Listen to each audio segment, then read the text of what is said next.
Welcome to Freaked Out with your co-host, Liz and Landon. What's up, everybody? Today we are covering our third episode of our Halloween special for spooky season, which will be the Circleville Letters. Today we're traveling back in time to 1976. Our unusual case takes place in Ohio, specifically in Circleville.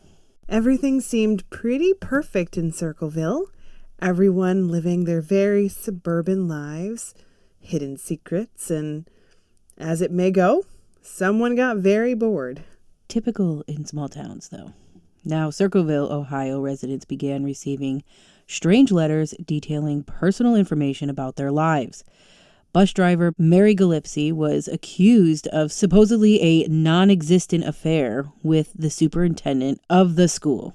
The writer told Mary that he or she had been observing her house and knew that she had children. It was postmarked in Columbus, Ohio, but had no return address. Written 8 days later, Mary received a similar letter. She kept the letters to herself until her husband Ron received one as well. The letter stated that if Ron did not stop his wife's affair, his life would be in danger. Now, after 2 weeks, the writer threatened to go public with the affair allegations and broadcasting it on TV and CB radios and billboards. Obviously, Mary and Ron only told 3 people about the letter. They were petrified, of course. Ron's sister, her husband, Paul Freshour, and Paul's sister. Now, Mary had some ideas about who might be sending these letters. They decided to have Paul write letters to the suspect, claiming that they know who he or she was. The plan seemed to work, and the letters stopped for several weeks. Or it just pissed somebody off. Anyway, it did not last long. On August 19th, 1997, when Ron received a phone call from the alleged writer, the call seemed to confirm Ron's suspicions on the identity of the writer. Ron clearly had enough. I mean, come on, right? He grabbed his gun and then left in his pickup truck. Even though the writer claimed to be watching the truck, a few minutes later, Ron was found dead in his pickup truck, crashed into a tree. Now, I feel like there's something wrong in this sentence. I don't necessarily feel like he was only gone for a few minutes. I think it was like at least an hour minimally. Anyways, investigators later learned that Ron had fired at least 1 shot from his gun before crashing. The sheriff questioned and eliminated at least 1 suspect in the case, which was Ron. Like, duh. And then he ruled Ron's death as an accident, claiming that he had lost control and crashed while drinking and driving. A little too coincidental. I am not buying that. Neither am I. However, all signs point to, yes, legally speaking, this letter writer felt encouraged to keep going. I mean, of course. Now, several residents soon received letters stating that Sheriff Radcliffe had been involved in the cover-up. According to Paul, Sheriff Radcliffe initially agreed that the death was a result of foul play. However, he allegedly changed his mind when the suspect passed a polygraph test. I also believe that Sheriff Radcliffe had a connection, but it wasn't in the way we're thinking. I'm thinking that dude is like, I don't know, sick of his job, gonna go with the flow of whatever the evidence says. You know, he's not really gonna try hard. Anyway, Ron's blood alcohol level was 0.16, which is twice the legal limit. However, many of Ron's friends and family members were surprised by this. They did not think that he was a heavy drinker. I wouldn't really say that's a heavy drinker. 0.16 is not that much, but anyways, of course, with Ron out of the picture, Mary and the superintendent later acknowledged a relationship, although they claimed that it did not start until after the letters were sent. How convenient, Mary. I'm thinking you're lying on that part. I get it. You don't want your world or your neighbors to know that you were dabbling in. It's very risque. It's a love affair. But I'm calling you out, girl. I really do believe that this relationship had been going on for at least 6 months before you got called out in this letter. In February of 1983, Mary was harassed along her bus route. The letter writer apparently began placing threatening signs next to the road. One day, Mary had enough and decided to go and rip the sign down. When she did, she discovered a booby trap designed to kill her. Which, by the way, my mom was like 7 months pregnant at that time. Anyway, the trap had a box in which contained a small pistol. So if Mary had pulled the sign off a certain way, the gun would have fired and shot her. Our suspect really did not like Mary. An amateurish attempt was made to rub off the serial number of the gun. When lab tests were able to raise the number, it was determined that the gun belonged to Paul Freshour, who had recently separated from Ron's sister. Ron's sister. Paul, however, claimed that the gun had been stolen. On February 25th, 1983, Sheriff Radcliffe asked Paul to meet him and take a handwriting test. He asked Paul to try and copy the handwriting from the letters because it is kind of blocky, choppy, weird writing. Sheriff Radcliffe also had him write the letter while repeating them verbally. After the test, Paul took Sheriff Radcliffe to his garage and showed him where he kept the gun. Afterwards, the two returned to the courthouse where Paul was arrested and charged with attempted murder. On now October 24th, 1983, poor Paul went on trial for attempted murder of Mary. Although he was never charged with writing the threatening letters, they became a crucial part of evidence against him. Now, a handwriting expert testified that Paul was the letter writer. Mary also testified that she believed that he was the writer after his wife visited her with the same suspicion. Paul's boss also testified that he was not at work the day that the booby trap was found. Everything's pointing to Paul. Paul even had an alibi for most of the day. However, he never took the stand in his defense, proclaiming his innocence, and he was convicted and was given 7 to 24-year sentence. Now, while there, he himself received letters from the writer, determined to keep him there. Others still received letters postmarked from Columbus. Even though he was in prison in Lima, even though he was in solitary confinement, letters kept arriving. What does that tell us, everybody? Anyway, in December of 1990, Paul became eligible for parole. He was denied parole due to the letters, even though there's no way that he could have been sending them. In May of 1994, Paul was finally paroled and he continued to maintain his innocence. However, the author of the letters has never been revealed.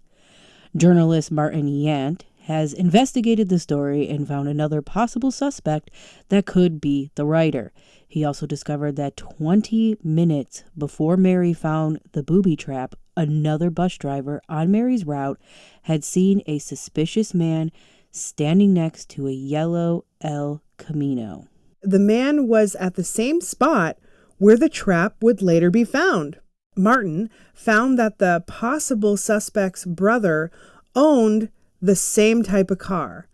The description does not match Paul, and he also had a solid alibi at this specific time.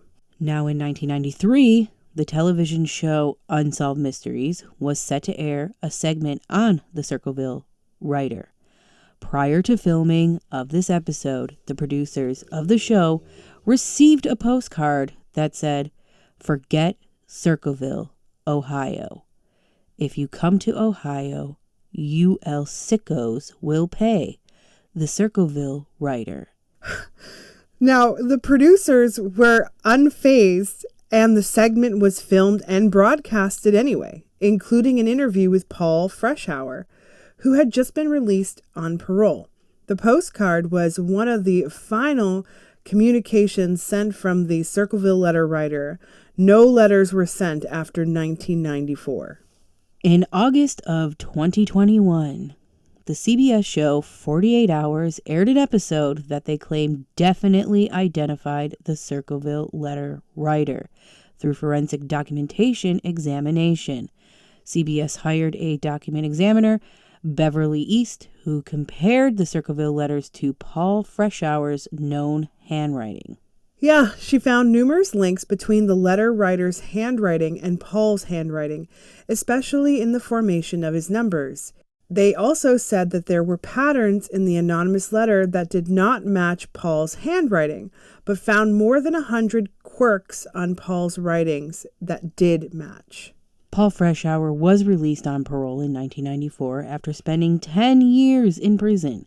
He maintained his innocence until his death in 2012 at the ripe age of 70. After his release, he maintained a website dedicated to professing his innocence. I mean, I would do that too. Now, Dr. Ray Carroll, the county coroner, who claimed that Ron died with a BAC of 1.5, the legal limit, who was also accused by the Circleville letter of child molestation, was actually charged with 12 counts of gross immorality, sex crimes, and corruption of a minor, pornography, obscenities, and indecent exposure in 1993. Wow. Now, David Longberry, the school bus driver Mary Gillespie originally suspected of writing the letters back in 1977, raped an 11-year-old little girl in 1999. He went on the run and is still currently a fugitive. What is going on here? The letter writer had also made accusations against Roger Klein, the prosecutor who helped convict Paul Freshour, but those are a little bit harder to confirm. Specifically, he was accused of having an affair with a school teacher and then having her murdered when he found out that she was pregnant. Holy crap, what is going on with this town? Now, despite some random couple in Ohio confirming the story to a TV news station, there is literally no evidence of this. Klein went to an appellate court judge before retiring in 2013.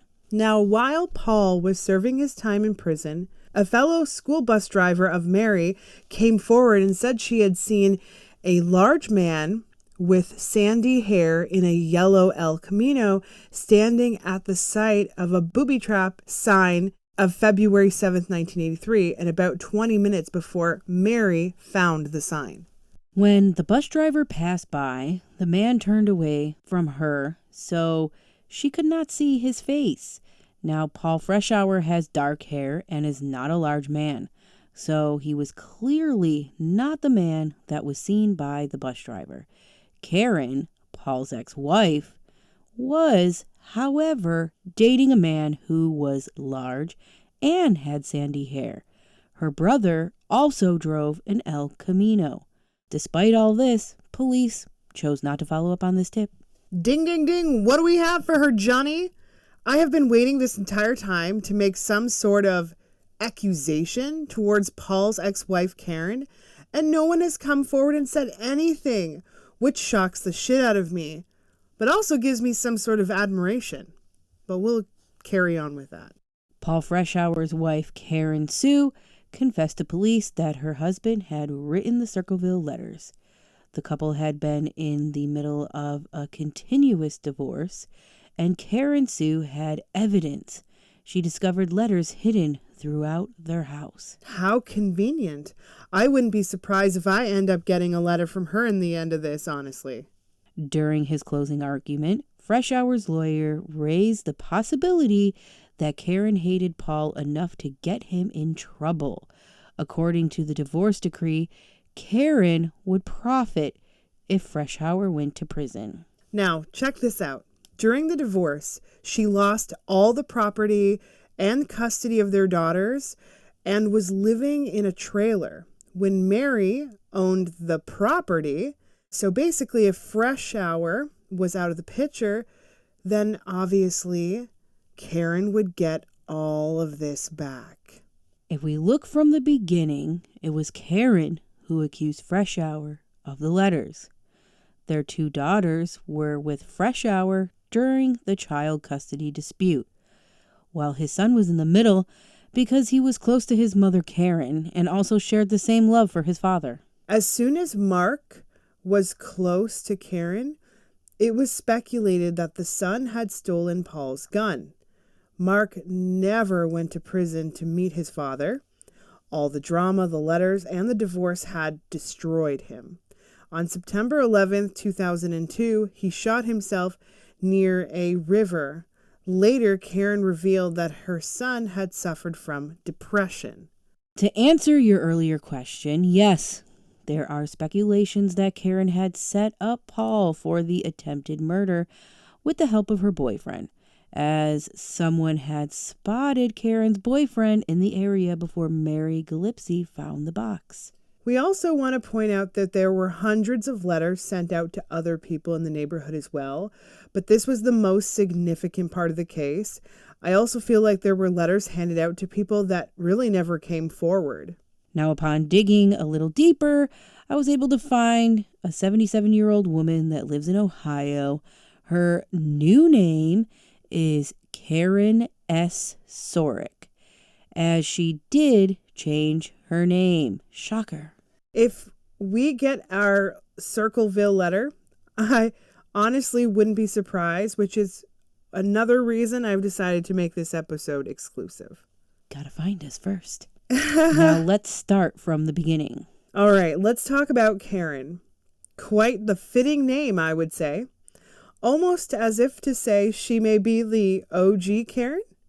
Anyway, so Paul had quite the story, and he is here to share every single detail. Obviously, he was falsely accused and convicted and extremely sour about it, even to this day. He has yet to cross over because his ex-wife has yet to come forward, and he is pretty distraught. I would also say he's waiting on the other side to really confront her too. Anyway, he was so open and willing to discuss all details because of what I already knew, so it made a lot of things easier to put the puzzle pieces together. I also was extremely suspicious of her as well, so I'm glad my intuition was right. Definitely was. Now, Paul says that this was not just a one-sided situation. In fact, she was extremely angry with him. Not only did he cheat on her with somebody much younger, at least by 10 years, he had cheated on her with his life as well. He lied to her about everything. He says he kept secrets from her with his finances. He basically forced her hand to live at home. He really didn't do anything to kind of solidify her, make her feel like she had some sort of independency. He had the property with his sister. Like, there's just a lot of things that he kept her in the dark about. And it was just like building and building and building. And she did want to be a writer. Shocking, I know. Unfortunately, her husband really did step in the way of her wanting to become a writer. And because she was so smitten with him, especially at the beginning, she basically gave her identity up and she wanted to do with her life. And she didn't necessarily want to stop the writing side of things, but she wanted to put her kids and her husband first. So she wanted to frame him? Yes. He was unaware that she was aware of his infidelity. She decided to take an approach of keeping everything under wraps. Once her veil of trust fell to the ground, she became extremely suspicious of everyone else around her and also became invested in everyone else's lives because a lot of people shared information with her. She was able to see many indiscretions throughout the town. She decided that she was going to start writing about it. I believe there may even be a journal that she wrote down all this information in. I think she still has this damn journal. Anyway, as time progressed, she came up with a plot to frame her husband. She also decided that she was extremely angry at Mary And I believe Mary also took her brother's side in all of these things. She thought that her and Mary had a special relationship, but in reality, Mary was just like Paul. And with her world turning upside down, she became obsessed and watched Mary as she carried on with her life. Now, she was in fact told by Mary specifically that she was in fact having an affair. So if she was the one who decided to confront Mary in the letter, trying to imitate her husband's handwriting, looking at the letters, it definitely does have a very, feminine quality. When men typically write, they press really hard, and women are more soft when they write and try to focus on the elegance of the word. And because she was trying to mimic her husband's handwriting, the characteristics of the letter had some similarities, of course, but it was just not completely without its problems, which is why people think that he did it. Paul's telling me that she started dating this other guy before her and Karen had eventually split. So he was also a co-conspirator of the situation for at least half of it. She was hoping that Mary was going to confess to her wrongdoings of cheating on her husband, but that never happened. So that's why she decided to send letters to Ron. Obviously, Mary denied it and told Ron that this was just gossip and they were trying to just ruin their lives. Ron believed her, right? Absolutely. I feel as though Mary knew this entire time who the Circleville letters came from, but she kept quiet because she was afraid that more information would be spewed over. However, it didn't matter one way or another. Ron and her had conversations about how they believed it was her. I also feel like Ron went and confronted her. Now, I do feel like Karen is really good at putting on a show. She did, in fact. And remember earlier when we had talked about how he had got this phone call and then it was the writer and then he left for a few minutes? No.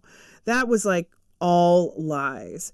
I see that obviously there was a bit of a confrontation. I think both he and Mary confronted Karen and Karen was like, no, it wasn't me.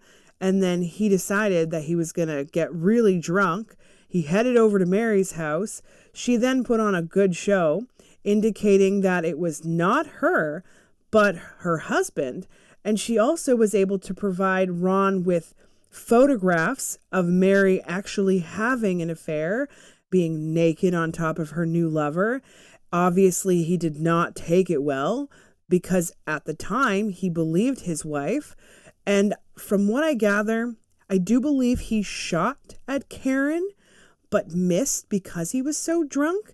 And then I think that's when he took off and decided to commit suicide. Was that part of Karen's plan? Not at all. Which is why he got really drunk and drove, because as she was telling him more and more information, he was getting more and more frustrated by what she was saying. She did warn him not to drink and drive in that manner because he was pretty drunk, and he told her to screw off, basically. She was hoping he was going to confront his wife and things would escalate from there. Perhaps maybe even go far as, beating her up or beating up the guy she was involved with. But none of these things happened. She also had planted the seeds that it was her husband sending the letters, and he believed her. Was it her boyfriend that had set up that gun trap? It absolutely was. She was almost caught.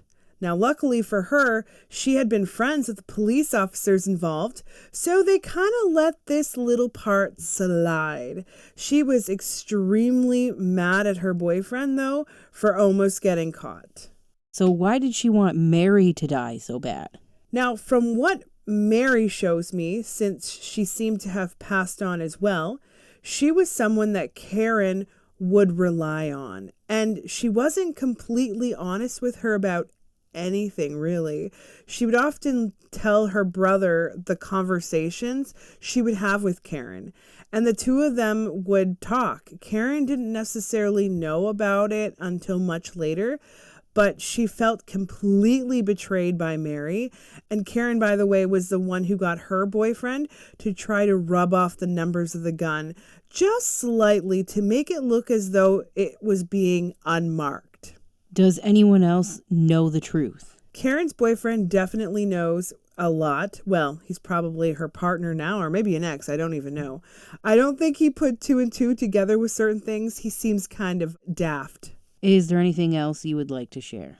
The plan was definitely for Mary to die. The plan was for her husband to go away for murdering her. There were even letters found indicating that he was in love with Mary, but all false information. She continued on writing these letters after to prove to the world that she had gotten away with it. She felt extremely confident in herself. I'm also pretty sure that there was one other person that knows something, which is the police officer involved in this situation. Definitely had a suspicion that she was involved, but ignored it because he really liked Karen. And honestly, I think they were all kind of scared of her. I feel like they were like, oh, well, if we confirm that it's Karen, she might write a letter about us and tell everybody all our secrets. It's interesting to see that all these people are now deceased and they've all come together, and they were hoping to find out all this information as they passed away and that Karen would eventually come forward. But from what I see, it's extremely possible that maybe on her dying deathbed, she might have the opportunity to write out another letter so everyone is aware. It's very possible that this letter already exists, but from what everyone else has been telling me, some people may end up feeling it to be a hoax. And also proves that evil lives on. She is definitely a woman with a motto. And although women, of course, have always done some evil things, but this is very unheard of. And she is quite pleased with herself, especially that day and age. Maybe one day she will out herself before her dying breath. Well, definitely good to put that one to rest. Well, thank you for looking into this for all of us today. Next week, we will be back with the body on Somerton Beach. This was one I personally chose and had a lot of interest in. Eileen wants to put her own opinion on this situation very quickly. She admires Karen's strength to keep all this information inside. She feels as though Karen should be running some sort of program for women who have been disgruntled to show them how to get away with framing someone successfully. She wishes she got to be part of that seminar. Of course she does. Anyways, always interesting to hear from Eileen. Until next time, guys, stay freaked out.